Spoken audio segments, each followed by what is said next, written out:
Hello everyone, আসসালামু আলাইকুম। চলে আসলাম আর একটি নতুন ভিডিও নিয়ে। আজকে কিছু কথা বলতে চাই। দেখেন যে এখন বৃষ্টি চলে আসতেছে অলরেডি। তো এই বৃষ্টির সময় বাইক রাইড করলে আপনার বাইকের কি কি ক্ষতি হয় সেটা নিয়ে আপনাদেরকে কিছু কথা বলতে চাই। মূলত দেখা যায় গরমের সিজনে, মানে যে ধান কাটার সময়টাতে, এই সময় প্রচুর পরিমাণে বৃষ্টি থাকে। এই বৃষ্টির মধ্যে অনেকে বাইক রাইড করেন। বৃষ্টির মধ্যে অনেকে বাইক রাইড করার কারণে যেই সমস্যাটিতে ভোগেন, দেখা যায় বাইকে অনেক সময় ফার্স্ট সমস্যা যেটা, এটা হচ্ছে আপনার ব্যাটারি বসে যায়। মানে দেখা যায় সকালবেলা আর ব্যাটারিতে চার্জ থাকে না, এরকম হয়ে যায়। পরে কিক মেরে কিংবা হচ্ছে আপনার যাদের এফআই তাদের তো বেশি ঝামেলা হয়, চার্জ দিয়ে আবার পরে করতে হয়। কিন্তু যাদের কার্বোরেটর এদের দেখা যায় যে কিক মেরে স্টার্ট করতে হয়। এটা হলো একটা সমস্যা, যে বাইকের ব্যাটারিতে একটু প্রবলেম হয়ে যায় এই বৃষ্টির সময় বাইক রাইড করলে, কিংবা রাইড করলে না, মানে বৃষ্টিতে ভিজাইলে আর কি, ভিজায় রাখলে।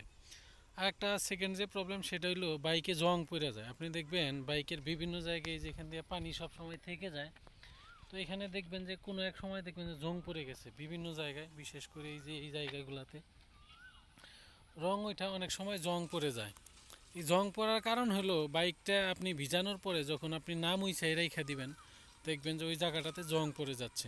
এটা কিন্তু পরে দেখা যায়, বাজে দেখা যায় বাইকের বিভিন্ন জায়গায়, মানে রং উঠে পানির কারণে জং পড়ে গেলে এটা খুবই খারাপ দেখা যায়। তো আমি মনে করি যে আপনি পারলে রিক্সা দিয়ে চলাফেরা করবেন বৃষ্টির সময়ে, বাইকটা আপনার না ভিজানোটাই বেটার। আর এই পরিমাণ ময়লা হয় যে এই কাদার মধ্যে রাইড করলে, রাস্তায় প্রচুর পরিমাণ কাদা থাকে, এটা পাকি কিংবা কাঁচা যেখানেই হোক প্রচুর পরিমাণ ময়লা থাকে। আর একটা যেই সমস্যা রং ওঠার, আমি আপনাদের বলি, যখন আপনার বাইকটা রাইড করেন তখন এই ইঞ্জিনটা প্রচুর পরিমাণে গরম থাকে রানিং অবস্থায়। আর এটাতে প্রতিনিয়ত আপনার নিচ থেকে দেখা যায় পানি ছিটায় ছিটায় এটার মধ্যে যায়, তখন একটা বিশ্রী একটা অবস্থা তৈরি হয়ে যায়। মানে গরম একটা বস্তুর মধ্যে আপনার পানি যখন দিবেন তখন দেখবেন যে এটা রংটা উঠে যাচ্ছে। তো এটা রং ওঠাটাই স্বাভাবিক। এছাড়াও আরও অনেক প্রবলেমই হয়। বাইক সবসময় কম চালানোর ট্রাই করবেন বৃষ্টির মধ্যে। খুব ইমার্জেন্সি প্রয়োজন ছাড়া বৃষ্টিতে গাড়ি বেরি করবেন না। আপনি যদি বৃষ্টির মধ্যে বাইক রাইড করেন আরও অনেক প্রকার প্রবলেম হয়। দেখা যায় ব্রেকের এই ডিস্ক প্যাডটা এটা অনেক তাড়াতাড়ি ক্ষয় হয়ে যায়, কারণ এটা নরম হয়ে থাকে তখন।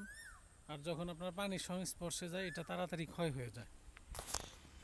তো এইগুলাই হলো মূলত প্রবলেম হয়। ব্যাটারির প্রবলেমটা সব থেকে বেশি হয় বাইক ভিজায় রাখলে, তারপর রং উঠা যাওয়া, এছাড়া আরও বিভিন্ন ধরনের প্রবলেম হয়।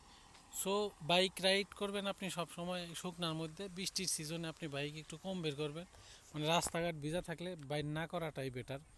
না হইলে বের করলেই দেখা যায় আপনার এটা পরের দিন ওয়াশ করতে হয়।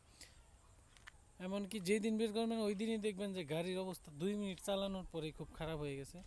তো এটা ট্রাই করবেন যে আপনার বৃষ্টির মধ্যে এটা না রাইড করার জন্য। এছাড়াও আপনাদের কি কি প্রবলেম হয় এটা কমেন্ট করে জানাবেন আমাকে, আমি নেক্সট আর ওইটা নিয়ে ভিডিও বানানোর ট্রাই করব। তো যাই হোক, এটা আমার বাস্তব রিয়েল এক্সপিরিয়েন্স থেকে আপনাদের বললাম। যারা আমার চ্যানেলে নতুন এসেছেন অবশ্যই সাবস্ক্রাইব করবেন, আর এই ধরনের ন্যাচারাল প্রাকৃতিক দৃশ্যের ভিডিও পেতে আমার চ্যানেলটিকে সাবস্ক্রাইব করতে পারেন। তো ধন্যবাদ সবাইকে। ভিডিওতে অবশ্যই একটা লাইক কমেন্ট করে যাবেন।